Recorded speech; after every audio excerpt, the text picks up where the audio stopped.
Hi everyone, welcome back to my channel and welcome back to a new blog.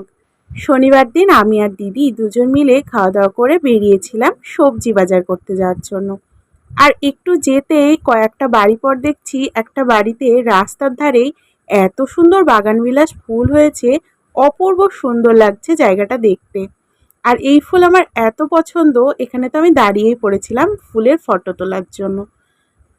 তারপরে আমরা হাঁটা শুরু করলাম আর হেঁটে হেঁটে যেতে যেতেই চোখে পড়লো পাড়ার মন্দিরে প্যান্ডেল করা শুরু হয়ে গেছে। আর এই তো 2-3 দিন পরই ব্রহ্মা পুজো, যেটা আমাদের এখানে সব থেকে বড় পুজো। তাই পুজোর তোড়জোড় জোর কদমে চলছে। আর হঠাৎই রাস্তায় যেতে যেতে আমি লক্ষ্য করলাম যে আজকে রাস্তাটা একদমই ফাঁকা ফাঁকা, কোনো রকম টোটো বাইক তেমন ভিড়ই নেই, তার সাথে বাজারটাও পুরো ফাঁকা ফাঁকা। তারপরে দিদি আমাকে বলল যে আজকে নাকি ঈদ, আর ঈদ বলে দুপুরবেলায় কেউ সেরকম বেরোয়নি, তাই বাজারটাও ফাঁকা ছিল, তার সাথে দোকানপত্রও বেশ অনেকগুলোই বন্ধ ছিল। তারপর রাস্তায় আমরা একটু ঠাকুর দর্শন করে নিলাম। ঠাকুর দর্শন করে গিয়েছিলাম এই দোকানটাতে, আমাদের কিছু নেওয়ার ছিল।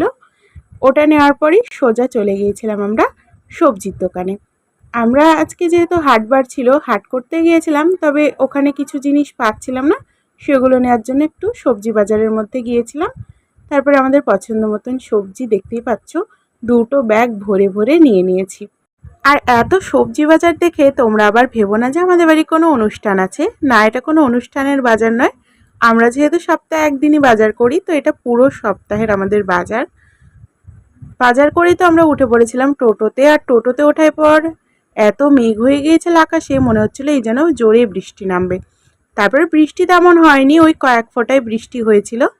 আর মাঝখানে এইগুলো আমরা কিনেছিলাম বাজার করে ফেরার সময়, সেগুলো আর ভিডিও ক্লিপ নেওয়া হয়নি। আর এগুলো দেখে আমার একদম ছোটোবেলায় দাদুর কথা মনে পড়ে যাচ্ছিল।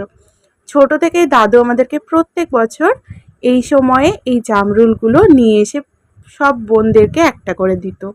তো এটা বারবার বলছিলাম ওখানে দাঁড়িয়ে দাঁড়িয়ে, সেই জন্য দিদি আমাকে এই জামরুলগুলো কিনে দিয়েছে। তোমরা কারা কারা এই জামরুল খেতে পছন্দ করো অবশ্যই কমেন্টসে জানিও। আমি তো এটা নিয়েই বাড়ি এসে বসে পড়েছি খেতে। কিছু কিছু জিনিসগুলো আমাদের সেই ছোটোবেলার কথাগুলো খুব মনে পড়িয়ে দেয়, তো সেটাই মনে করছিলাম আর এখানে বসে বসে জামরুলগুলো খাচ্ছিলাম। দুপুরে খাওয়া দাওয়া করেছিলাম ধনেপাতা সর্ষে বাটা মাছ ভাপা দিয়ে। সারাদিনই বেশ গরম পড়েছে, তো সন্ধে লাগা মুখে একটু ছাদে গিয়েছিলাম, তখন দেখছি হালকা হাওয়া দিচ্ছে। তার সাথে দেখতেই পাচ্ছ চাঁদ মামাটাও কত সুন্দর লাগছে।